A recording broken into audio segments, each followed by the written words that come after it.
Hello मेरे प्यारे दोस्तों, आज एक बार फिर से मैं एल्विन आडम आप सभी का स्वागत करता हूं आपके अपने चैनल टाइम्स ट्रैवल पे। टाइम्स ट्रैवल पे हम आपके लिए हमेशा नई नई घूमने की जगह तो लाते रहते हैं। तो आज दोस्तों उन्हीं घूमने की जगहों में शुमार है कनाडा।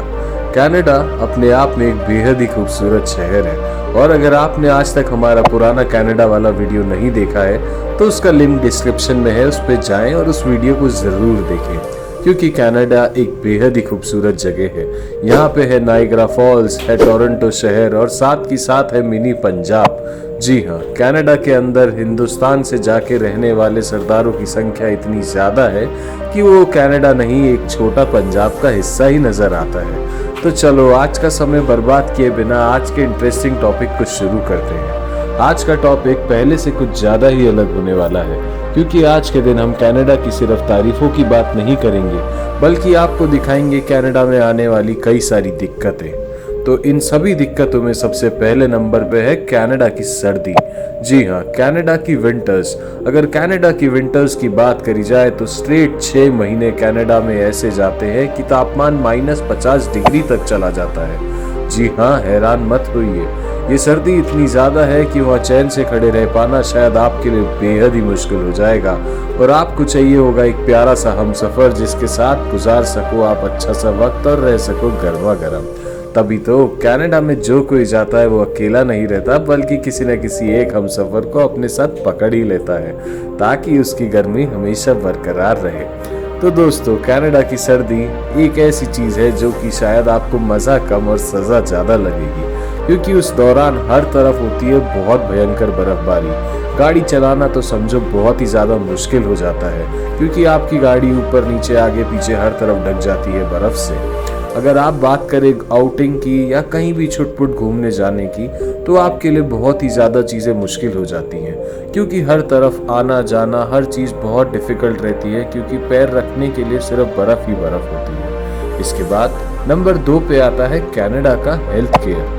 कनाडा की हेल्थ केयर की बात करी जाए तो कनाडा का हेल्थ केयर बहुत ही ज़्यादा एक्सपेंसिव है। जी हाँ, हमारे इंडिया के अंदर तो हम कई सारी स्कीम्स देखते रहते हैं, कई सारी इम्प्लीमेंटेशंस देखते हैं गवर्नमेंट के, जिसके चलते हमारे यहाँ पे ट्रीटमेंट्स और काफ़ी सारी चीज़ें काफ़ी कम दामों में होती हैं। वहीं पे अगर बात करी जाए कनाडा की तो कनाडा की इंफ्रास्ट्रक्चर के अंदर हर चीज़ इतनी सुंदर है तो हेल्थ केयर तो महंगी होनी लाजमी है।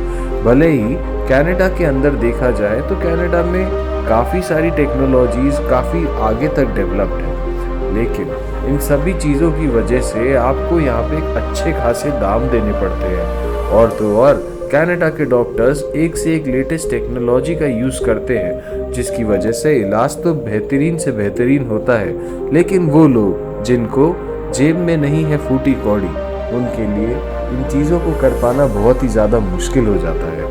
तो अगर आप भी कनाडा जा रहे हैं तो आप इन बातों पर बहुत गौर फरमाएं और बहुत ध्यान रख के जाएं क्योंकि देखो हारी बीमारी तो आती रहती है, लेकिन इतने टेक्नोलॉजी से लैस देश में इतना महंगा उपचार करा पाना शायद सबके लिए मुमकिन ना हो। नंबर 3 पे आता है Canadian dollar price is very very लो।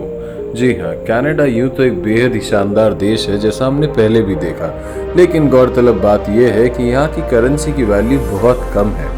बहुत कम है का मतलब है कि अमेरिकन डॉलर हो, चाहे हो येन या हो यूरो, तो कैनेडियन डॉलर इन सभी करेंसी से काफ़ी कम रेट पे ग्रो करता है। यहाँ की हालांकि जनता तो बहुत ज़्यादा प्रगति कर रही है, यानी कि इकोनॉमी तो बहुत रिच है, लोगों के पास उड़ाने के लिए बहुत पैसा है, लेकिन कहीं ना कहीं मार्केट के अंदर वो पैसा कम है।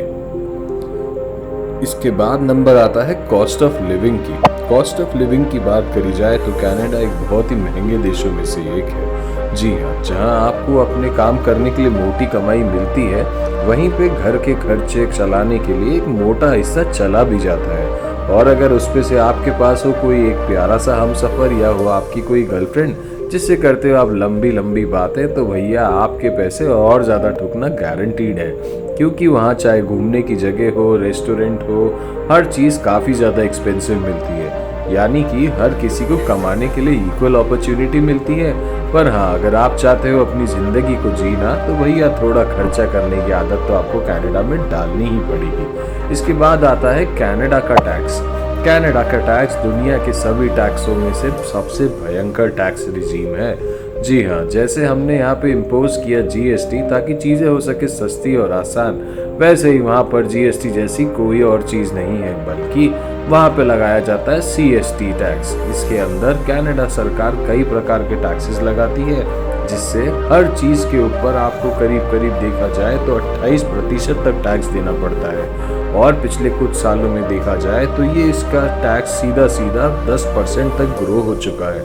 यानी कॉस्ट ऑफ लिविंग तो महंगी है ही है, लेकिन साथ ही साथ आपने अगर साल में कमाए 10 लाख रुपए तो 10 लाख में से 1 लाख रुपए 1.5 लाख रुपए तो आप सिंपल टैक्स में देते हो इंडिया में, लेकिन अगर आप हो कनाडा में तो 10 लाख में से 4 लाख रुपए तो आप टैक्स में ही दे दोगे। इसके बाद नंबर आता है कि कनाडा की एयरलाइंस बहुत ही ज़्यादा एक्सपेंसिव है। जी हाँ, कनाडा की एयरलाइंस हमारी बाकी सभी एयरलाइन से काफ़ी ज़्यादा महंगी पड़ती हैं। यानी अगर आप किसी जगह पे इंडिया से ट्रैवल करके जाते हैं और वहीं दूसरी जगह पे आप कनाडा से ट्रैवल करके जाते हैं तो कनाडा से ट्रैवल कॉस्ट महंगी आएगी। आखिरकार कोई देश इतना ज़्यादा डेवलप्ड होता है तो कुछ खामियाजे तो हमें भुगतने ही पड़ते हैं। तो यही चीज़ तो है जो कि हम इंडिया वाले यहाँ बचे हुए हैं। यानी इंडिया से दुबई जाने के लगे अगर 20,000 तो कनाडा से दुबई जाने के आपके मान के चलो लगेंगे 35,000 रुपये, क्योंकि हर चीज़ आपको मिलेगी लग्जूरियस एहसास के साथ। हर चीज़ मिलेगी इतनी शानदार और इतनी सुंदर जो कि आपने शायद अपनी किस्मत में कभी देखी ही ना हो। वहाँ की एयर फ्लाइट्स और वहाँ की चीज़ें आपका मन मोह लेंगी। अब नंबर 7 पे है real estate price of Canada. Canada के अंदर रियल एस्टेट के दाम तो मानो आसमान छू रहे हैं। यूएसए के अंदर ज़मीन खरीदना एक बार फिर संभव है, लेकिन कनाडा में अगर आप चाहते हो कि मिल जाए आपको अपने मनपसंद घर की चाबी, तो भैया इतना आसान नहीं है ये सौदा। इसके लिए करनी पड़ेगी आपको बहुत कड़ी मेहनत और कमाना पड़ेगा बहुत ही ज़्यादा धन। क्योंकि देखो, जैसा मैंने आपको वीडियो की शुरुआत में बताया कि वहाँ बहुत ही ज़्यादा सर्दी पड़ती है, तो आपको एक चीज़ और बता दूँ कि वहाँ पे करीब करीब 90% इलाका ऐसा है जो कि सिर्फ जंगलों और बर्फ़ से घिरा हुआ है, जिसकी वजह से कनाडा के अंदर सिर्फ 10% लैंडमास पे ही पूरी जनता रहती है। तभी तो यहाँ पे एक एक ज़मीन एक एक घर लेने के लिए आपको बहुत ही ज़्यादा पैसा खर्च करना पड़ता है। फिर चाहे वैनकूवर हो या टोरंटो, पैसा तो इतना ही लगेगा। नंबर 8 पे नाम आता है फ्रेंच पॉपुलेशन इन कनाडा। जी हाँ, कनाडा के अंदर आप लोगों को विश्वास नहीं होगा पर उम्मीद से कई गुना ज़्यादा लोग ऐसे हैं जो फ्रेंच भाषा का प्रयोग करते हैं। यानी कि वहाँ पर इंग्लिश और हिंदी बोलने वालों की तादाद तो है बहुत कम, लेकिन एक मेजॉरिटी पॉपुलेशन वहाँ ऐसी भी है जो कि फ्रेंच भाषा का प्रयोग करती है। एक्चुअली ये बात है कई सालों पुरानी, जब काफ़ी सारी फ्रेंच लोग यहाँ आकर बस गए थे, तो तब से यहाँ पे आप देखेंगे लगभग 30% लोग ऐसे हैं जो फ्रेंच है या फ्रेंच भाषाओं का ही प्रयोग करते हैं।